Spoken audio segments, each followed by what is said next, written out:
এই ঘটনা থেকে একটা জিনিস তো স্পষ্ট, আমাদের সরকারের যারা প্রেস সচিব আছেন অথবা যারা প্রেসকে সামলান তাদের তথ্যগত ঘাটতি প্লাস আপনার নিজেদের অবস্থানের উপরে নিজেরা অনেকটা প্রশ্ন তুলে ফেলেছেন। যদি আমরা এটাকে সরকারি সফর হিসাবে মানতাম কখন, যখন ডক্টর ইউনূস যুক্তরাজ্যে যাবার পর সেখান থেকে যুক্তরাজ্য সরকার কর্তৃক ওনাকে রিসিভ করা এয়ারপোর্ট থেকে, তারপরে হচ্ছে যে বৈঠকগুলোর কথা আমরা আগে থেকে শুনছিলাম যে 4 দিনের সরকারি সফরে তিনি যাচ্ছেন। একটা প্রশ্ন ছিল যে আসলে এটা কোনো সরকারি সফর না, তিনি যাচ্ছেন যুক্তরাজ্যের রাজা তৃতীয় চার্লসের যে কিংস হারমোনি অ্যাওয়ার্ড যেটা সেটা গ্রহণ করতে যাচ্ছেন ব্যক্তিগত কাজে, এটা সরকারি সফর না। তারপরে আমরা শুনলাম যে সরকারের পক্ষ থেকে জানানো হলো যে যুক্তরাজ্যে গিয়ে যেই পাচারকৃত টাকা যেগুলো আছে, অলরেডি সাইফুজ্জামানের বিরুদ্ধে যে অ্যাকশন আসছে বা আরো যারা বাংলাদেশ থেকে টাকা পয়সা লুটপাট করে নিয়েছে তাদের টাকাগুলা ফেরত আনবে, এটা নিয়ে যুক্তরাজ্য সরকারের সাথে কথাবার্তা হবে। তো যুক্তরাজ্যে যাওয়ার পরে যুক্তরাজ্য সরকারকে আমাদের সরকারকে ধোকা দিল নাকি আমাদের সরকারের যেই প্রেস উইং আছেন তারা পাবলিকের কাছে একটু বাড়াইয়া চারাইয়া রং মাখাইয়া কথা বললো, দুইটার তো একটা হইছে।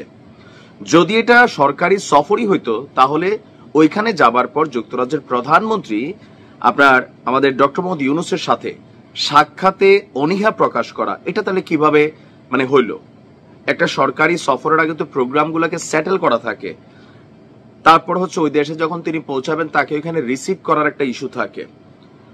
আমরা দেখলাম যে ফ্রান্সের এয়ারবাস কোম্পানির সাথে বৈঠক হলো, যুক্তরাজ্যের নিরাপত্তা উপদেষ্টার সাথে বা যিনি মন্ত্রী আছেন তার সাথে বৈঠক হলো, কিন্তু যুক্তরাজ্যের প্রধানমন্ত্রী কেন দেখা দিচ্ছেন না? তো অবশেষে আমরা যতটুকু বুঝতে পারছি, আমি আমার আগের ভিডিওগুলোতে বলছি, দেখেন যুক্তরাজ্য আজকের দিনে ভদ্র সভ্য একটা দেশ, কিন্তু এদের অতীত ইতিহাস হচ্ছে লুটপাটের। এই বাংলাদেশকে সহ ভারতবর্ষ সহ পৃথিবীর অনেক রাষ্ট্রে তারা ওইসব দেশের সম্পদ লুটপাট করে নিয়ে গেছে, অত্যাচার করছে, জুলুম করছে।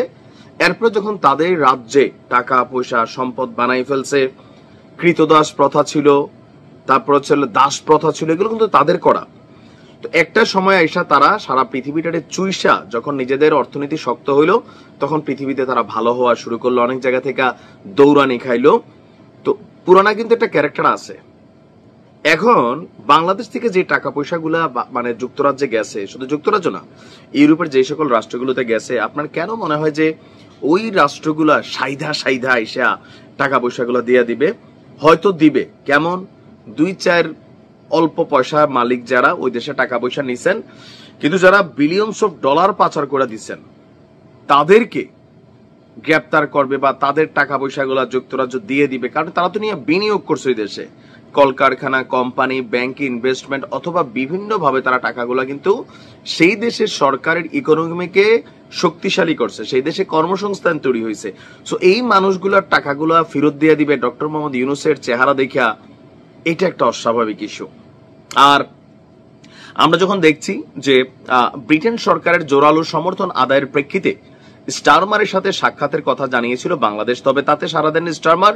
ব্রিটিশ গণমাধ্যম ফিনান্সিয়াল টাইমসের প্রতিবেদনে এই তথ্য সামনে এসেছে। গণমাধ্যমটি থেকে দেওয়া সাক্ষাৎকারে ডক্টর ইউনূস বলছেন, বাংলাদেশ থেকে পাচার হওয়া বিপুল পরিমাণ অর্থ উদ্ধারে সহযোগিতা করা ব্রিটেনের নৈতিক দায়িত্ব, কেননা পাচার হওয়া ওই অর্থের বেশিরভাগ ব্রিটেনই রয়েছে। তবে এ বিষয়ে সাক্ষাৎ করতে রাজি হয়নি আপনার স্টারমা।